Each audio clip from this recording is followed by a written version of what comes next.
ମିସ୍ତ୍ରୀ କ'ଣ ବନଉଛନ୍ତି କ'ଣ? ପନିର ମାଜେଷ୍ଟିକ୍। ପନିର ମାଜେଷ୍ଟିକ୍ କେମିତି ବନେଇବେ? এটা পনিরটা କ'ଣ କଟା ହେଲା ସାଇଜ୍ ହେଇକା ଆଜ୍ଞା। এটা কি কটিং କହନ୍ତି? ଫିଙ୍ଗର কি কটিং କହନ୍ତି ଏଟାକୁ? ପ୍ରଥମେ ପନିର ଫିଙ୍ଗର କଟିଂ ହେବ, ଆଜ୍ଞା। ତାପରେ ତା ଭିତରେ ଷ୍ଟିକ୍ ପଶିବ, ଷ୍ଟିକ୍ ପଶିଲା ପରେ ସେ ଛଣା ହେବ, ହଁ। ଛଣି ସାରିଲା ପରେ ମସଲା ତିଆରି ହେବ।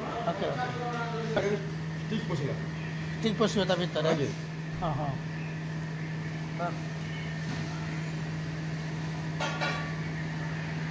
এটা କେତେ ପିସ୍ ରହୁଛି? କେତେ ପିସ୍ ରହୁଛି ଏଟା? 6 ପିସ୍ ରହୁଛି। କେତେ ଟଙ୍କା ପ୍ରାଇସ୍ ରହୁଛି? 200 ଟଙ୍କା ରହୁଛି। 200 ଟଙ୍କା। ହଁ କଙ୍କରୀ ଗୋଳା ହେବ। ଗୋଳା ହେବ। ଆଜ୍ଞା।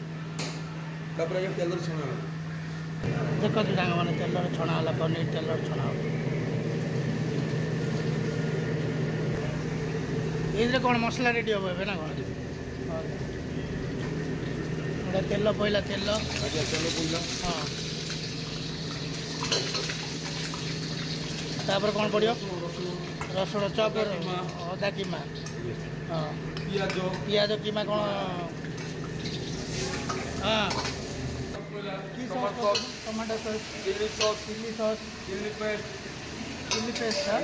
ଲୁଣ, ତା ସହିତ ପଡ଼ିଲା ଆପଣଙ୍କର ଟମାଟୋ ସସ୍, ସୋୟା ସସ୍, ଚିନି, ଗୋଲମରିଚ।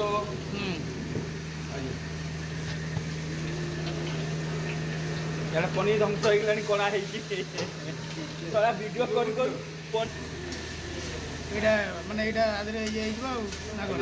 ପୁରା ଡ୍ରାଏ ହେବ ନା?